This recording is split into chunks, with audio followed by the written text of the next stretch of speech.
est parti pour un lieu qu'il devait recevoir un héritage et qu'il partit sans savoir où il allait. Hébreux 11, verset 8. Vous allez prendre avec moi aussi le livre de 1 Roi, chapitre 17.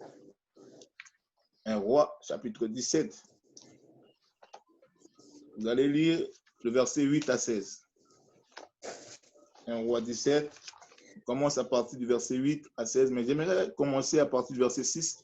La Bible dit, les corbeaux lui apportaient du pain et de la viande le matin et du pain et de la viande le soir, et il buvait de l'eau du torrent. Mais au bout d'un certain temps, le torrent fut à sec, car il n'était point tombé de pluie dans le pays. Alors la parole de l'Éternel lui fut adressée en ces mots. Lève-toi, va à Sarepta, qui appartient à Sidon, et demeure là. Voici, j'ai ordonné à une femme veuve de te nourrir. Et il se leva et il alla à Sarepta comme il arrivait à l'entrée de la ville. Voici, il y avait là une femme veuve qui ramassait du bois. Il l'appela et dit, va me chercher, je te prie un peu d'eau dans un vase afin que je boive. Et elle alla en chercher. Il appela de nouveau et dit, apporte-moi, je te prie, un morceau de pain dans ta main. Et elle répondit, l'Éternel ton Dieu est vivant, je n'ai rien de cuit.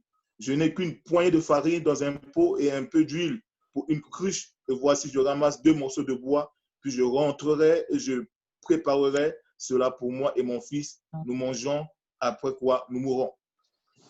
Élie lui dit, ne crains point, rentre, fais comme tu as dit, seulement prépare-moi d'abord avec cela un petit gâteau et tu me l'apporteras, tu en feras ensuite pour toi et pour ton fils, car ainsi parle l'Éternel, le Dieu d'Israël, la farine qui est dans le pot ne manquera point et l'huile qui est dans la cruche ne diminuera point, jusqu'au jour où l'Éternel fera tomber de la pluie sur la face du sol.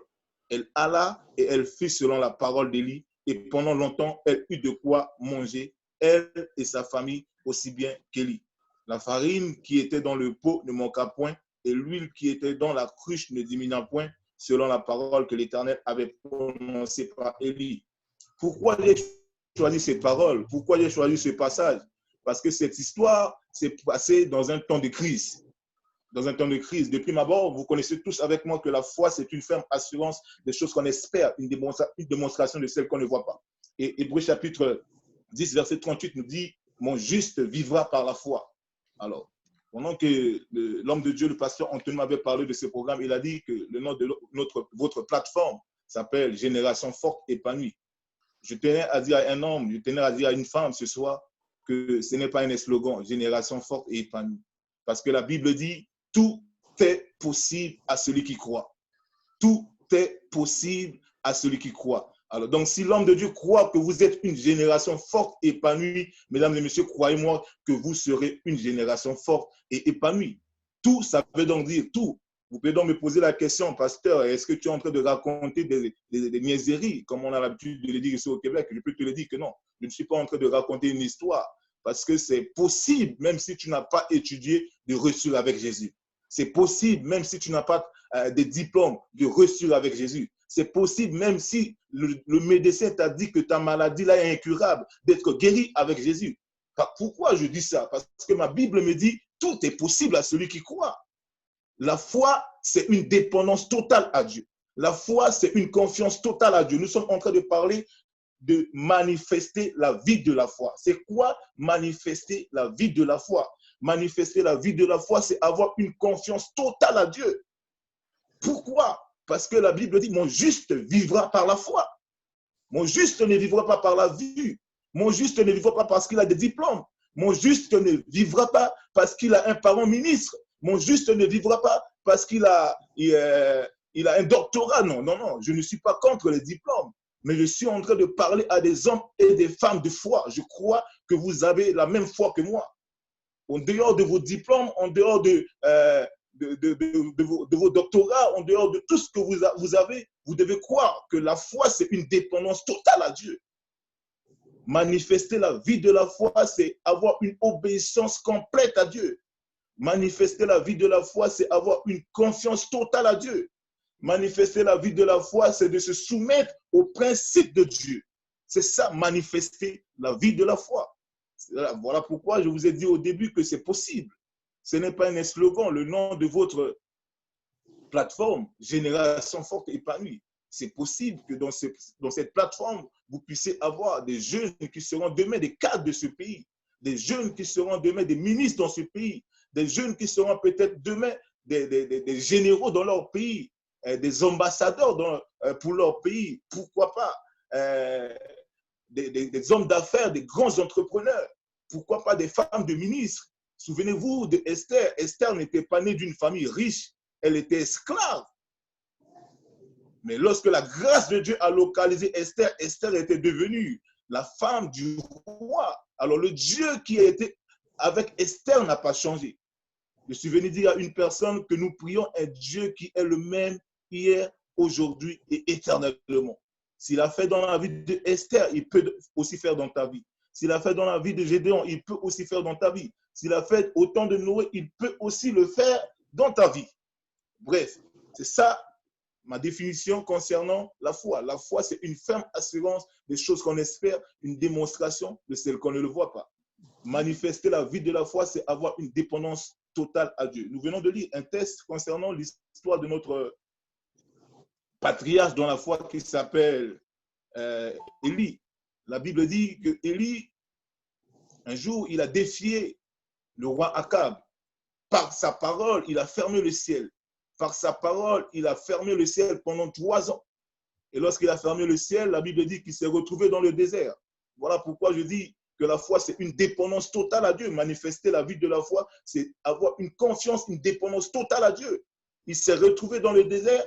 Dans le désert, il avait une confiance que même s'il est dans le désert, son Dieu prendra sa vie en charge. Il a fermé le ciel, il s'est retrouvé dans le désert, mais dans le désert, la Bible dit que Dieu envoya le corbeau pour nourrir Élie dans le désert. Alors, imaginez-vous, dans le désert, Dieu a choisi un corbeau pour nourrir un homme. À plus forte raison que toi, est-ce que ce Dieu a changé? J'entends souvent certains hommes de Dieu, certains enfants de Dieu dire que non, le temps de la manne est passé. Non, le temps de la manne n'est pas encore passé, c'est la procédure qui a changé. Parce que nous prions le même Dieu. Le Dieu qui a été avec Élie est le même Dieu qui est avec toi. Je vais vous parler peut-être de mon témoin, qui est en train de vous parler ce soir. Le Dieu là n'a pas changé, mesdames et messieurs. Changez votre philosophie de voir Dieu. Changez votre façon de voir Dieu. Changez votre façon de prier. Changez votre façon, votre vision par rapport à Dieu. Vous priez un Dieu illimité. Vous priez un Dieu des possibilités illimitées. Ce n'est pas un homme, mesdames et messieurs, ce n'est pas un homme, mes frères, dans la foi, que vous avez donné votre vie à lui. Vous avez donné votre vie à celui qui est mort et qui est sorti vainqueur du tombeau. C'est ça le Jésus que nous prêchons. C'est ça le Jésus que nous prions. C'est ça le Dieu de l'excellence que nous prions. Moi, je l'appelle le Dieu de l'excellence. Souvenez-vous, avant de continuer avec Élie, souvenez-vous de notre bien-aimé dans la Bible qui s'appelait Daniel.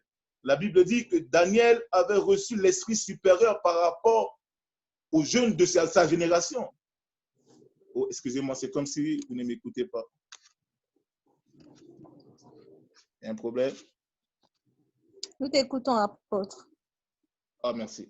Merci. C'est beau? Vous m'écoutez? Ok, merci. Amen.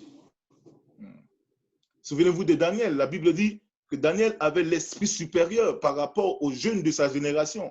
Mais qui lui a donné cet esprit supérieur? Il y avait des magiciens qui étaient là, il y avait des satrapes. Parce qu'aujourd'hui, à notre génération, beaucoup de jeunes croient que pour devenir grand, il faut rentrer dans la franc-maçonnerie. Pour devenir grand, il faut sacrifier ses parents. Pour devenir grand, il faut aller consulter un féticheur. Pour devenir grand, il faut avoir un parent ministre. Non! Daniel avait l'esprit supérieur, mais il n'avait pas un parent ministre. Il s'est retrouvé à Babylone comme un esclave, mais il avait une confiance totale à Dieu. Il avait une confiance totale à son Dieu. Il savait que même si je suis esclave dans ce pays, mais je crois que mon Dieu est puissant. Mon Dieu peut changer mon histoire. Mon Dieu peut m'amener de gloire en gloire. Mon Dieu peut m'amener de succès en succès.